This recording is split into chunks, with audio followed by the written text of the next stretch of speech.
Well, China certainly stirred things up when they unveiled 2 new fighter jets, a new aircraft carrier, and a new AWACS all in one day. And if you're like me asking why all this in one day, well, it turns out this was the 131st birthday of Chairman Mao. So obviously they were celebrating him. We're going to take a look at the fighters they released. We're going to talk about what 6th generation fighters are, and are these 6th gen fighters or not. We'll take a quick look at the aircraft carrier as well as their new AWACS. And this guy right here was the first plane that went flying. And it popped up as China's 6th generation fighter. Well, now they shortly thereafter flew another aircraft, which really more looks like a fighter aircraft.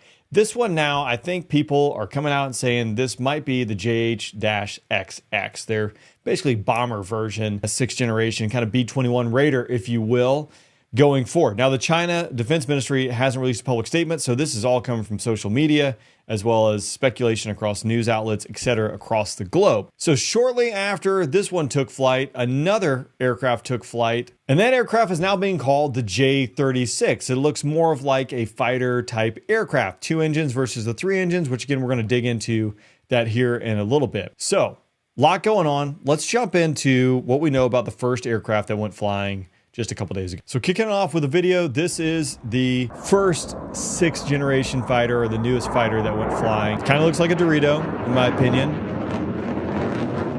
Now this one was accompanied by the J-20, and this is out of the Shandong Aircraft Company, so naturally it flew alongside its brother or sister there. One thing of note, which we'll dig into, notice how the speed brakes or the flight control surfaces, at least to the end, are fully extended.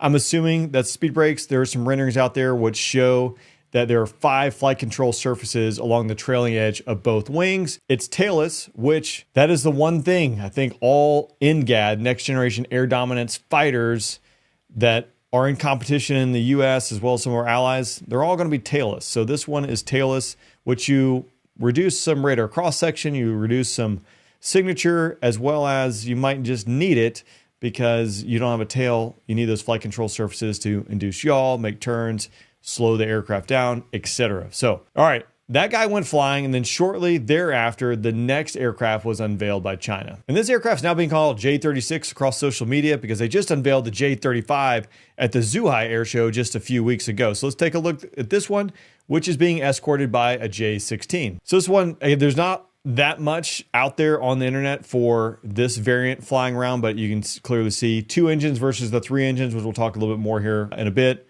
And looks more of a fighter-esque size and fighter-type aircraft.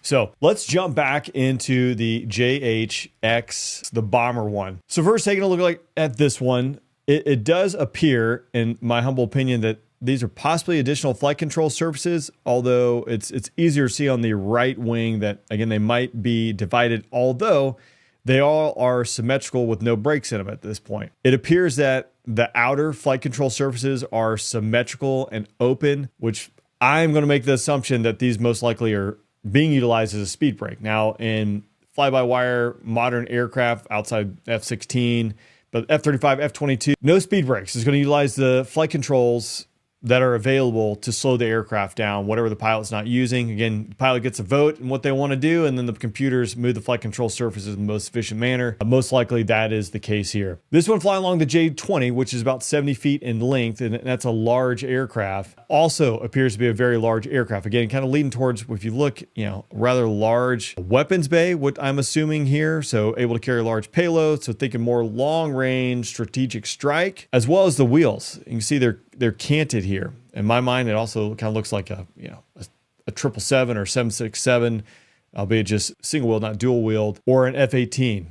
Basically designed to absorb a lot of weight if you're carrying a lot of gas, a lot of payload. Here's a rendering. Interesting aspect here is intake on the top as well. As you can't see here, but there are 2 intakes on the bottom side of the aircraft. 3 exhaust ports.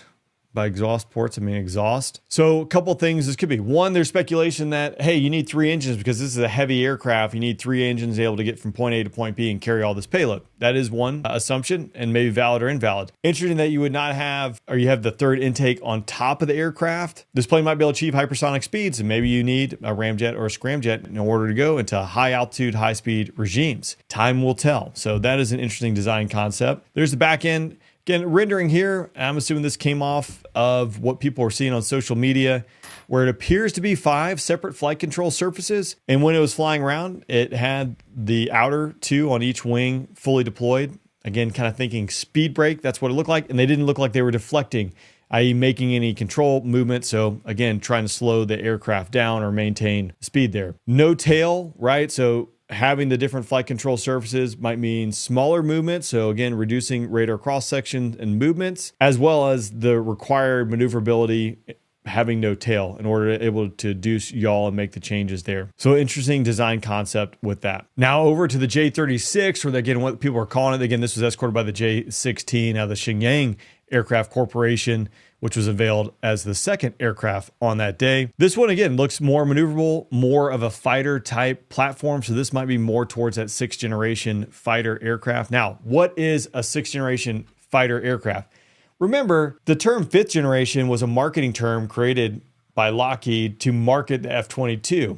So you needed something to create, a need for the next demand, which really was sensor fusion and advanced avionics, et cetera, and stealth capability for the F-22. Now, the 6th generation, that is the term. Hey, what is the next variation? What does it need? So I think some terms that are kind of agreed upon universally. One, it could be piloted or non-piloted, a hybrid cockpit, if you will.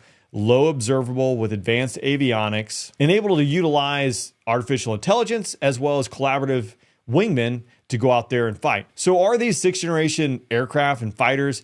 Well, time will tell. We do see that it does appear to be a low radar cross section. They've incorporated stealth elements, so it would check that box.